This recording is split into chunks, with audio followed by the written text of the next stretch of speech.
Assalamualaikum warahmatullahi wabarakatuh. Nama saya Sulistiana. Saat ini saya di Magister Ilmu Komunikasi Korporat ingin mengerjakan tugas UAS mata kuliah Komunikasi Pemasaran Digital oleh dosen Bu Juni. Saat ini saya mengambil case-nya tentang attention economy. Attention economy adalah konsep di mana perhatian manusia dianggap sebagai sumber daya yang langka dan berharga, terutama dalam landscape digital. Dan ekosistem ini platform digital seperti media sosial, aplikasi, dan situs web yang bersaing untuk menarik dan mempertahankan perhatian pengguna. Karena perhatian tersebut dapat dikonversi menjadi keuntungan finansial, misalnya melalui iklan, penjualan data, atau langganan. Cara kerja attention economy dalam landscape digital. 1. Perhatian sebagai mata uang. Platform digital seperti Instagram, TikTok, YouTube dirancang untuk memaksimalkan waktu yang dihabiskan pengguna, time on site, dan interaksi atau engagement. Contohnya, algoritma rekomendasi menggunakan data pengguna untuk menampilkan konten yang relevan sehingga menjaga pengguna tetap terlibat. Kedua, desain untuk engagement. Platform memanfaatkan teknik psikologi seperti dopamine loop, sensasi kepuasan dari like, notifikasi, atau konten baru untuk mendorong pengguna kembali berulang kali. Fitur seperti infinite scroll, autoplay video, atau notifikasi push dirancang untuk menjaga perhatian pengguna. Ketiga, monetisasi perhatian iklan. Perhatian pengguna dijual kepada pengiklan dalam bentuk tayangan iklan atau impression atau klik. Data pengguna. Data tentang preferensi, kebiasaan, perilaku pengguna dikumpulkan untuk menargetkan iklan yang lebih tepat atau dijual ke pihak ketiga. Langganan atau pembelian dalam aplikasi. Beberapa platform seperti Netflix atau Spotify memonetisasi perhatian melalui langganan berbayar untuk konten eksklusif. Keempat, persaingan sengit.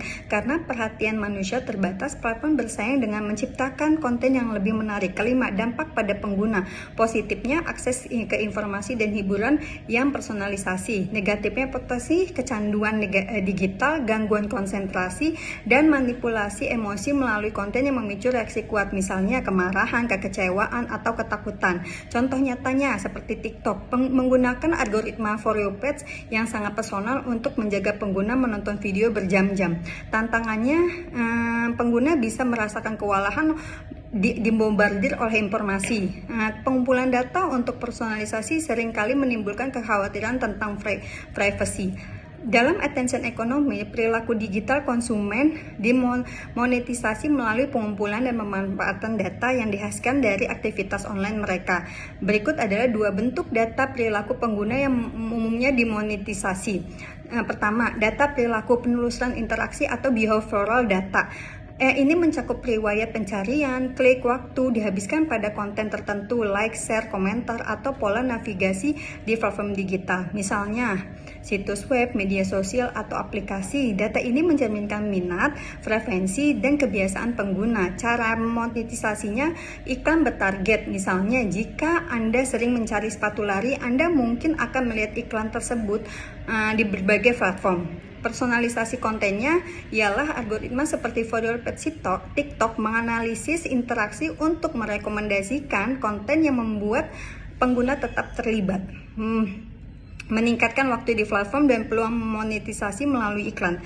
Penjualan data. Data perilaku dapat dijual ke pihak ketiga seperti perusahaan pemasaran untuk menganalisis pasar dan menargetkan iklan. Contoh dari ini ialah ketika Anda mengklik sebuah postingan di X tentang teknologi, platform dapat menggunakan data tersebut untuk menampilkan iklan gadget atau merekomendasikan konten serupa. Kedua, data profil demografi atau personal data mencakup informasi pribadi seperti usia, jenis kelamin, lokasi geografis, pekerjaan, atau preferensi yang diungkapkan melalui profil media sosial, formulir pendaftaran, atau kuesioner. Cara monetisasinya adalah penargetan iklan yang spesifik. Pengiklan menggunakan data demografi untuk menjangkau audiens yang sesuai. Sesuaikan segmentasi pasar, langganan, atau penawaran premium.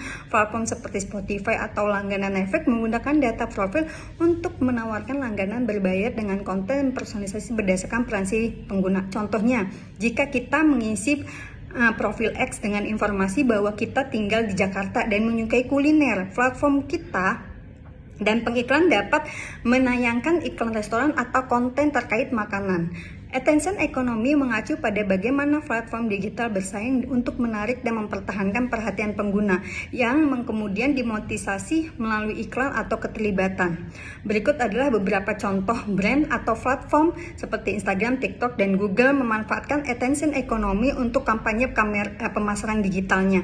Pertama, Instagram yaitu berkaitan dengan influencer marketing dan stories. Contohnya kampanye dengan tagnya Just Do It Night sering menggunakan story interaktif dengan influencer untuk mendorong pengguna berpartisipasi dengan dalam tantangan olahraga, meningkatkan awareness dan penjualan. Kedua, TikTok, tren dan hashtag challenge. TikTok memanfaatkan attention economy melalui tren dan hashtag challenge yang viral. Ketiga, Google, iklan penelusuran berbasis niat atau SWOT ADS. Google memanfaatkan attention ekonomi melalui iklan berbasis niat di mesin pencari. Ketiga platform ini memanfaatkan perhatian pengguna dengan konten yang relevan, interaktif, dan personalisasi yang pada akhirnya dikonversi menjadi nilai ekonomi melalui iklan penjualan atau keterlibatan brand.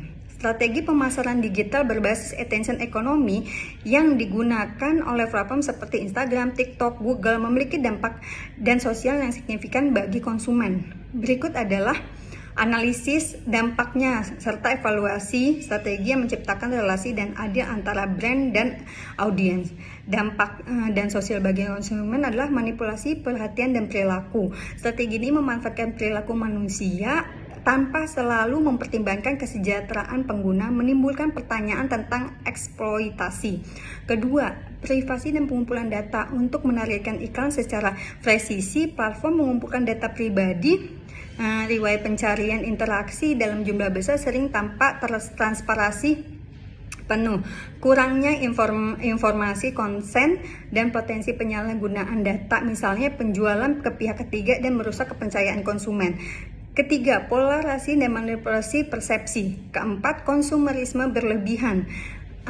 Apakah strategi ini menciptakan relasi yang adil? Relasi antara brand dan audiens dalam attention economy seringkali tidak adil karena ketidakseimbangan kekuatan dan informasi. Berikut evaluasinya. Ketidakseimbangan informasi, brand dan platform memiliki akses ke data pengguna yang mendalam. Sementara konsumen sering tidak memahami bagaimana data mereka digunakan atau bagaimana algoritma mempengaruhi apa yang mereka lihat. Kedua, eksploitasi perhatian. Perhatian konsumen adalah sumber daya terbatas, namun brand dan platform bersaing untuk memonopolisasi tanpa selalu memberikan nilai timbal balik dan setara.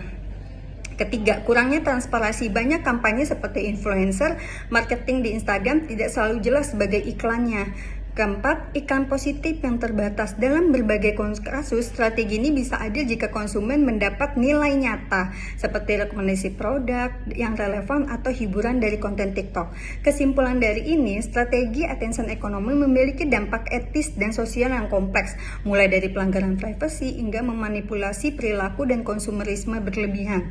Relasi antara brand dan audiens cenderung tidak adil karena ketidakseimbangan relasi yang lebih untuk menciptakan relasi yang lebih adil, diperlukan transparansi yang lebih besar, perlindungan data yang ketat, dan pendidikan konsumen tentang cara platform digital. Tanpa langkah ini, konsumen tetap berada dalam posisi rentan dalam ekosistem pemasaran digital.